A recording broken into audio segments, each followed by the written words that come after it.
Well, Kate and I were, I think, tweeting at each other, as we are apt to do, about comic book related things. And we were talking about cover artists. Do you remember, Kate? Was it Jenny Frisian that we were like? It was Jenny Frisian. Yeah. I tweeted about, can we please have a podcast about the beauty and glory that is Jenny Frisian, the gift to comics, if you will, that is Jenny Frisian's art. And here we are. So tweets matter, people. They move and shake the world. Yes, we tweeted about something and then we did the thing. It's truly magical. It really is. It really is. But yeah, so Kate and I just started thinking about a cover is such an important part of a comic book. It is the thing that sets it apart on the newsstand, the new comic racks among hundreds of others. And it's such a saturated market. It's really the thing that has to grab you as a comic book reader. So we are going to talk today about how covers do that, some better than others, and some of our favorite artists, and how cover artists face a specific challenge that's a little different from interiors. And then, of course, the dreaded heartbreak when you select a book based on its beautiful cover, only to discover an interior artist who perhaps is not what you were expecting. Yeah. It happens too often. I hate it. And we should know better by now. That's what I always tell myself. Like every time I send an upset message to Nick, he's like, hasn't this happened like 2 weeks ago? And I'm like, yeah, shut up. I think, like, just quick disclaimer, we do realize there's lots of things that go into making your comics decision other than cover art. But when you're talking about a market right now that has like 14 different X-Men books, and many of them with great writers, with great artists, I think it's still... you're still making some decisions based on covers, especially for people who browse for comics. I know that's not everyone, but, you know, sometimes that cover is what makes you pick up an extra something when you pick up your pull. So how does that work? Yeah, I actually think that I'm more apt to impulse buy based on covers than anything else. Absolutely. Me too. So what are some of your favorite covers that you have impulse purchased? The biggest example for me where I impulse purchased the number one and then picked up the whole series was Ray Fox's Intersect. Watercolor covers, well, watercolor comics in general, but the covers stand out so much just because they're not the norm. And then his have that very surreal look with the watercolor pencil that kind of the lines bleed, and he uses different color. They're just so gorgeous, and they are so different from everything sitting on either side of them. You know, my shop has that, you know, the wall of comics where you're literally looking at like 90 covers at once, and his always pop. That's happening right now with Underwinter as well. I freaking love Underwinter, and the covers are so amazing. They really are, and I hate you for talking about it on the show because now I have to buy it, and I don't have the money for all these comics, and it's all your fault. So I'm sorry. Also thank you because it's awesome, but blame Ray Fox. It's true. Let's put the blame where it really lies instead of fighting amongst ourselves. I think the other big one for me recently was Civil War II with the Frank Cho graphic design covers. Yeah. Those were so pretty. And there's that whole flip side of his stuff, like his sketch covers that are horrific and awful. And I don't want to, No. But his ones for the publishers tend to be super good. There's like a Frank Cho Women of Marvel art book that makes me want to vomit every time I see it. Yeah. No. Yes. You know, I think it's because covers have such a specific job to do. I think that it provides like almost parameters that keep a good artist kind of on the rails. It's so true. And I'm a sucker for any really minimalist graphic design types. Oh, same. So like the ones he did for Civil War II were like old-timey wrestling matchup posters. Yeah. And they were awesome. I even got a poster of one of them. So have you seen the Nick Fury covers? I don't think so. I mean, it's new. The second issue just came out this week, but all the covers are like white background and then like a single color sort of just it almost looks like a silk screen or something, and super graphic and like really bright color. It's so good. It's really nice. There's an Inhumans, I don't remember which of the Inhumans comics right now, but one of them has the same type of colors as Civil War II. And I'm like, nope, covers can only go so far. I'm sorry, Marvel. So on the whole, I feel like Marvel covers are more visually interesting to me than DC covers. Yeah. That's fair. There's too much going on most DC covers for me. I think that DC covers try to tell too much story, and what I think makes a beautiful cover is just a really strong, like you said, graphic that is succinct, and it tells me a little something about the tone of the book, but I don't need to see the story happening on the cover. Right. I think DC covers are often very nice by themselves, but when you are thinking of a piece of artwork as selling itself on a shelf amongst many covers, they can be just way too busy to try and, glance over stuff. And I mean, I really like the covers being done for Batwoman right now by his name, Epting. Mm-hmm. Steve that's Epting? Really nice work. But again, it's like you're saying, they can be very busy and they're telling you everything that's in that book, and you're like, okay, it's just a very old-fashioned way of doing it, I think. Which maybe that's the thesis of DC Rebirth. Who knows? We're doing it the old way. Well, and let's be fair to DC. This whole Minisode started with those Wonder Woman covers done by Jenny Frison. So Jenny Frison is special.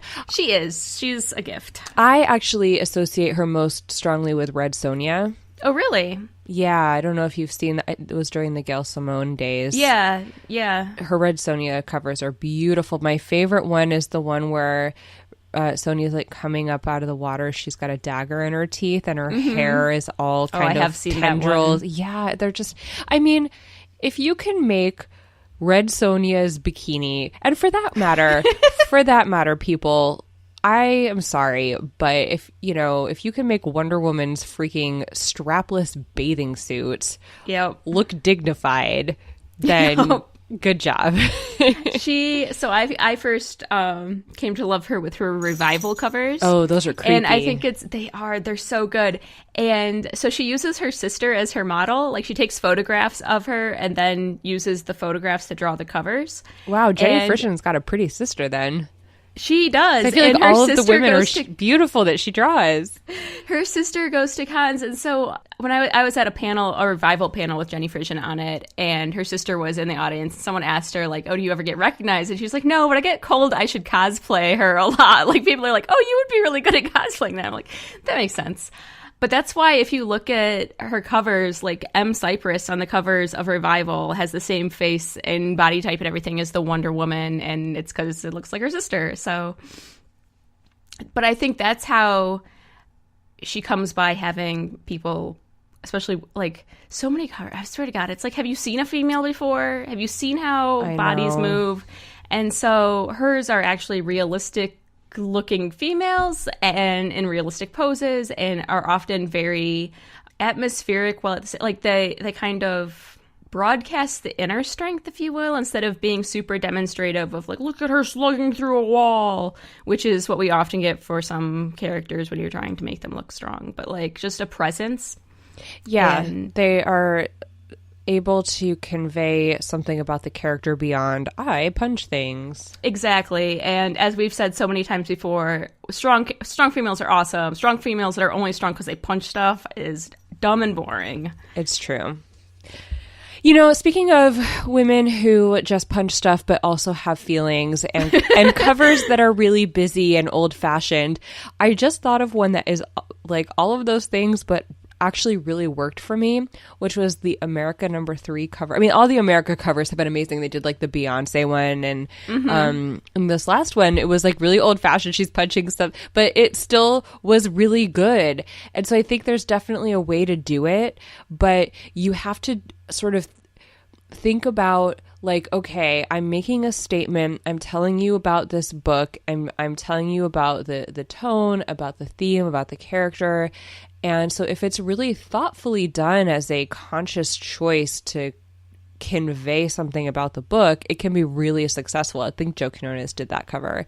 Oh, but, absolutely. You know, so I don't want to like give the impression that I'm just totally against old-fashioned covers or punching things. Like, you can do it well, just don't fall back on it because it's the formula. Yeah, and to be completely fair, that happens to guy characters all the time too. Oh, sure, where yes. it's like, it's a Batman cover, well, just have him slugging something. Okay. For American #1, I spent all the money on the McKelvey variant because I know, God bless him, it's I so know. good. You can't pass up a McKelvey variant. Well, often you can because they're often priced so high. But in this case, it was, yeah. Well, at least in my budget. Yeah. He's, especially more and more recently, he's getting popular enough that they're like, here's the one that's like $20. That's how much I paid for America. So I hate when shops do that. I mean, I understand they have their own dilemma that gives them incentive to do that. We have done a whole show about variant covers and the pros and cons of them.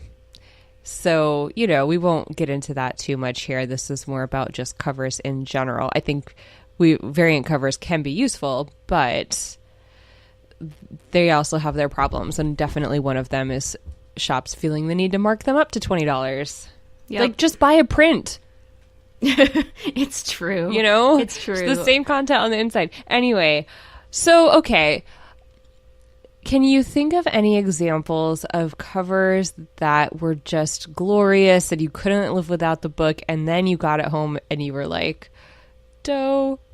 Because the inside just, it wasn't beautiful on the inside. Yes. Well, so many times. And then I was trying to brainstorm specific examples because those are usually like the throwaway ones where I'm just like, well, this exists in my box now forever, but I don't keep going. And so then it kind of fades from memory until I make the same mistake again.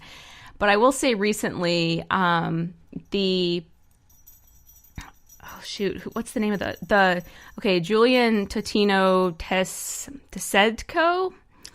I am sure I butchered that last name, guys, and I'm sorry. But he's doing the Hawkeye covers right now.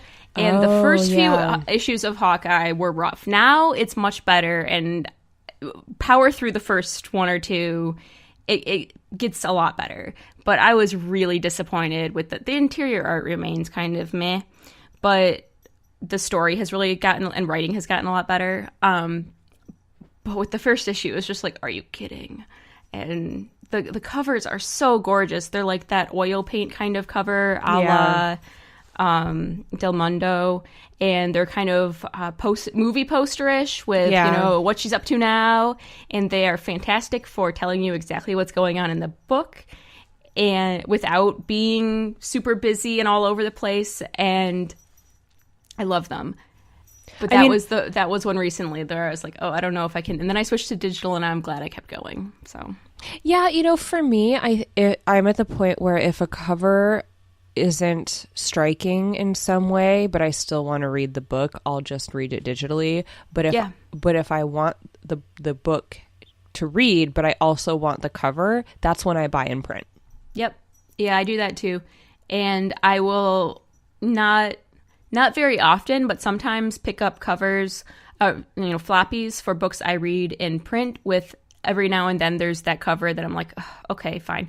Because I want that particular cover in real life to have and hold and display. Yeah. So going back to Hawkeye, I think that the David Aja Hawkeye run is just, such a spectacular example of like graphic design. Beautiful graphic design. So perfect. Yeah. And Matt Hollingsworth too needs like many, many props for his color work because the color story in Hawkeye to this day, I mean, everything about Hawkeye is that color palette, even though, I mean, purple has always been a Hawkeye thing. Yeah, but not that same. Yeah. Yeah. His like weird purple and turquoise like West Coast Avenger dress thing. Yeah. It's like not the same. Well, and he was much more of a royal purple before. Yeah. And he definitely changed the color palette and then brought it down. like kind of more muted and less colors. And if you modernized it. Yeah, if you ever have the chance, go read what he wrote about picking the color palette for that AHA run and how he worked.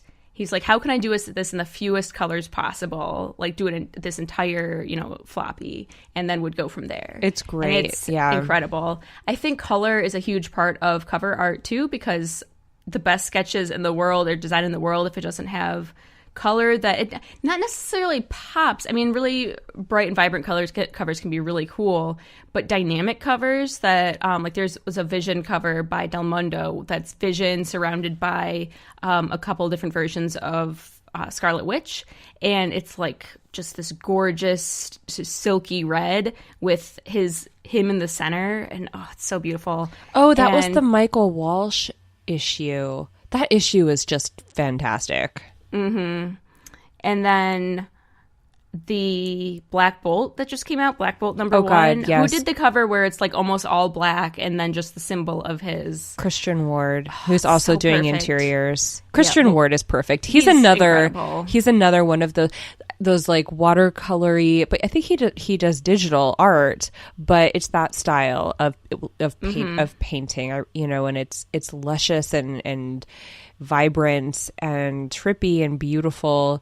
I also would put Stephanie Hans and Kevin Wada in that category. And, they actually paint. I think Stephanie Hans used to paint more digitally, and now she paints more traditionally sometimes. But, there's just something to be said, I think. And I could see how it could get really difficult to do interiors like that all the time. Like, I don't know when Christian Ward has time to sleep, eat, same with Del Mundo. Yeah. And inevitably they can't. Inevitably you end up with filler artists, and you just have to know that going in that this is going to happen, because it can't last. Like, Kevin Wada doesn't do interiors. Yeah, that makes sense. He only does covers. And so that, his, like, I would buy, like, every single one of his She-Hulk covers for I think it was Charles Soule's run. But then, like, the interiors. And here's the other thing, too. Because, like, it's not that I hated the interiors or that they're objectively bad. Like, they're fine, they're good. I'm sure some people love them, but for me, they're so disparate from the style and the tone and the aesthetic that Kevin Wada has that you're just like, what the shit is this? Like, this is not what I thought I was buying. Yeah Well, for me, different art style, we can still talk. If it's a different color palette between the interior and the cover, get out. That makes me so mad. You're so sensitive to colors. Completely different. Well, no, it just starts. Actually, for the longest time, I couldn't figure out what was putting me on, and then I had to like stop and look at it, and I was like, okay, this is what. But it just that rubs me the wrong way, because that is color palette speaks more to tone than I feel like than anything else does. And if you have something totally different, it's really hard. And I don't mean like the exact same colors. I mean like just the palette you're working off of. If you're in completely different, then just no. I think when we were talking about interiors versus covers, that comes to a really good point about some of the best cover artists are pretty horrific on interiors. Because it's a very different thing you're trying to achieve with the cover. The cover is a static image, and oftentimes you get cover artists that aren't very good at showing motion in a dynamic, comic strip form. Like, I love Del Mundo's covers. His interiors can be really hit or miss. Like the Avengers that he's currently doing or was recently doing. I don't know if he's still on that. But that was a prime example of this is why we like him on covers. Yeah. It's hard to tell what's happening in those. I love Stephanie Hans because she's so good at both. And I got to talk to her last year about this and about the different mindset you have to get into. Oh, what did she say? I mean, basically what we've been talking about, that, you really have to switch from thinking about telling a story and moving through the story beats and how to convey time and movement versus just like a really iconic static image. She brought up the cover that she did for a Journey into Mystery issue where Loki is on the cover and he's doing the L on his forehead. And like cosplayers do that now when they're cosplaying Kid Loki. Yeah. You know, so it's so interesting that she was so good at synthesizing the tone and the story and the character. She just made this image, this like symbol, and now it's just become synonymous with that character. But then if you look at the interiors, like she did probably one of the most poignant issues of that entire run, which it's toward the end. It's like maybe the penultimate issue, or like it's around the end. And it's interesting because even in that story, there's pinups, and the pinups are like, they're very impactful. Like they need to be there. But then, you know, it also just, she moves through the story so well. I think she recently did some bat stuff. Bad stuff. Everyone does bad stuff, man. There's a million bad books. I know. They're like X books. They're just everywhere. They're everywhere. I cannot keep them straight. Was it a cat? Was it when he was like doing the do with the Catwoman? Right. That was the 2-issue Catwoman arc. That, you are correct. That was Stephanie Hans. Anyway, Diamond Sex. Oh, still love those books. Oh dear. I think, she does a really good job at, like, she and a couple with the really iconic characters on the cover. And then there's other cover artists. Well, I don't know that I've even called Tyler Jenkins a cover artist. He does interiors and then does the covers for his own books. But he takes the tactic of, he'll basically is showing the scenery. Like, there may or may not be a character relevant to the story on his cover. He is just setting the tone and atmosphere of what's inside. Like, if you look at the Grass Kings #1 that he did, which Grass Kings has covers by him and Kent, and they both do watercolors, so it's easy to mix them up. So, I also always mix them both up with Jeff Lemire. Yes, because watercolors. I know. Because watercolors everywhere. The big difference, Lemire and Jenkins have very different sketch styles. So, like, they both have their own very cartoony look, but it's different style. And so that one is slightly easier for me. The Kent versus Jenkins, I feel like, is slightly closer. But regardless, when you're like, it's a watercolor comic, which of these three guys? Because Fox is a much different, more bleeding, surreal He's got look. his own thing for sure. Right. But anyway, like, there is not a single character in the story on the cover of Grass Kings #1, which I think is a really interesting choice, because usually you're setting up, like, these are our main people, and it's just looking down the lane in the road between these kind of makeshifty shelters that are part of their trailer park kingdom, with, like, a character, like an old lady kind of looking into the distance away from the camera, or I guess it's not the camera in this case. What do you call the viewer in a comic? The viewer. Yeah. The reader?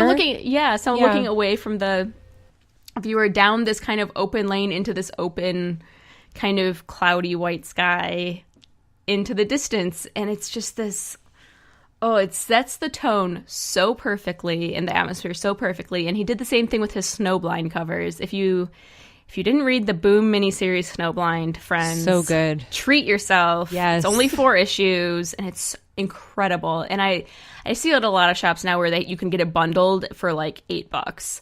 So he did the same thing with that, where it's very setting the atmosphere of this Alaskan town that this whole mystery was taking place in, and the kind of the pressure and burden kind of bearing down on the town and the characters as you move through the story. And so good. I mean, I think that a lot of the cover's job, but it's like, it needs to get you to buy the book. Yes. But it also needs to get you in the mood to read the book. Yeah. And I think that's where you're talking about when, even if the interior art's good, if you got into the mood for something else from the cover, that's where you can get really thrown. It's like when you think you bought a chocolate chip cookie, but then you get home and it's oatmeal raisin and you want to die. Even though you like oatmeal raisin, you're like, this is not what I purchased. Exactly. I love oatmeal raisin, but I don't love oatmeal raisin when I wanted chocolate chip. It's true. Yeah. I think that's the most perfect analogy, Tia. You nailed it. We're done. We solved comics again. What else do you want? I read comic books. I know. We solve comics every single episode. It's true. Why are we not the queens of comics? Well, in our hearts, we already are. So do you have a You want to say top 3 favorite covers of all time. Like if you were told, we're going to give you the original art to hang on your wall of any 3 covers in the history of covers. Oh, okay. So first of all, disclaimer here, I do have covers hanging on my wall. I have a few framed prints that I got signed at cons that I have hanging up. One is a Jenny Frisian cover from Revival. I mean, like, not an original gorgeous print, obviously, because I'm poor. It was like a $10 print, but still. Hey, prints work. And another is a Hawkeye cover from, and I'm completely spacing, which is terrible because it's sitting like right behind me, but from 2 years ago, Hawkeye run. Raymond Perez, I think, is who did that. Yeah.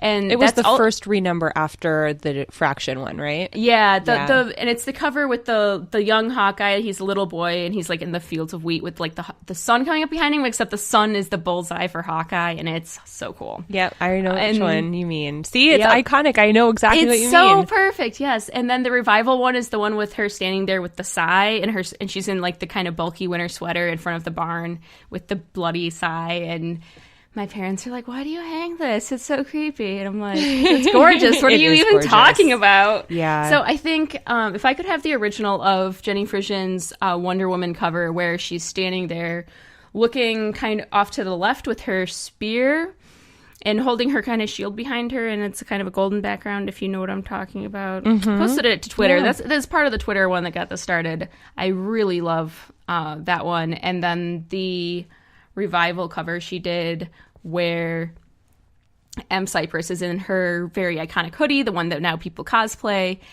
and kind of that creepy thing you do with your eyes, and they use this in movies and TV all the time to show someone's like not on the level, where you look through like the very upper part of your eye, and so you have lots of white below the eye. Yeah. It's an easy film trick if you're ever trying to do something, guys. And she's standing there with her hands out, and they're covered in blood. And it's so gorgeous. She does clean room covers too, right? I don't know. I fell off that book real hard. Oh, yeah. I was not a fan. Well, I'm sorry. How about you, Tia? Yeah, I realized about 3/4 of the way through that question that I was going to have to answer it too, and was like, God damn it. Yeah, it's hard. Okay. I would definitely want the Kevin Wada variant for The Wicked and the Divine #3 with the Morrigan and Baphomet, and he's upside down and she's right side up, and there's the like skull between them. I can't believe it's taken us like 25 minutes to get to Wicked and Divine covers. Look, I tried real hard, okay? Real hard. They're so good. They are. I mean, you know, I've never actually asked Jamie about it, but they are so well thought out. They are. They're so, again, it's that graphic design. Exactly. It's just clean and stands out, and it's beautiful. His use of white space on those covers is... Yeah. And changing them for the art. Into class. He's so good. He really is. Okay. The Stephanie Hans cover for the issue of Journey into Mystery that I was talking about earlier with Kid Loki and Leah together. All the feelings. And now I have to think of one more, and I'm like, just one, but and that one and that one. Well, I only did 2, so while you're thinking, I'll throw out there the Vision cover by Mike Del Mundo, where it said the cover has the trash can with the parts of Vision sticking out, like like the wreckage, and the little poster on the trash can said, "Here lies a vision. May God have mercy on its soul." Oh, my heart. That's another. If you haven't read that series, people, you got to remedy that. It's 12 issues. You can get the whole thing now. It's so perfect. I was going to say I would ask for a Ray Fox cover, but I have such a beautiful commission from him that I think that I have already a special Ray Fox thing. You have it in your heart already. What did you get commissioned from him? Oh, okay. So totally random, off topic. I'm doing a series of all of the Wictive gods inspired by famous works from art history. So I have a Marco Rudy commission of Persephone as Milei's Ophelia. And I have this beautiful Ray Fox Woden, like Andy Warhol Woden, so I was going to ask him for Baphomet, and then he was like, oh, I really want to do Woden. And That is so cool. Yeah, what a good idea. It's so beautiful. Like, he outdid himself. I feel like I just was gifted the most spectacular painting. I mean, I bought it, but he should have charged me a lot more for how much like work and how beautiful it turned out, and just I can't even believe how great it is. Anyway, anyone you get those commissions from is probably excited that you gave them something interesting to do instead of just like, please draw Wonder Woman. It's been I've had a very positive reaction. I just commissioned Patrick Reynolds, who does like Joe Gollum and a bunch of alien stuff. Like, he does a lot of Dark Horse stuff. He's doing Tara as Sergeant Madam X for me, so that's going to be beautiful. Yeah, I have only a few that I haven't thought of artists, and also like, you know, what artwork I'm going to pair up with. But yeah, this will be a long time to complete, because, you know, there's a lot of characters. Anyway, okay. Do I have to think of a third one now too? Of course. Why did I put this question to you that I could not answer myself? Maybe probably a Bitch Planet cover. I have a print, but it would be neat to have like a big original, like, you know, to put right in front of my front door, so when people walk in my house, they know what they're in for. That seems fair. Like, I got a poster where it's like the hand flipping off the planet. So I feel like that one's pretty eloquent. Perfect. But I'd love one of the ones, because they look like the like old-fashioned movie posters for the like exploitation films, you know, Caged and Enraged. So that would be cool. Bitch Planet is another series that just consistently has really good covers. I think Valentine. I'm sorry, Valentine Delandro. I'm sorry that I will always use the girl pronunciation, because my brain is terrible and I'm terrible. I'm very sorry.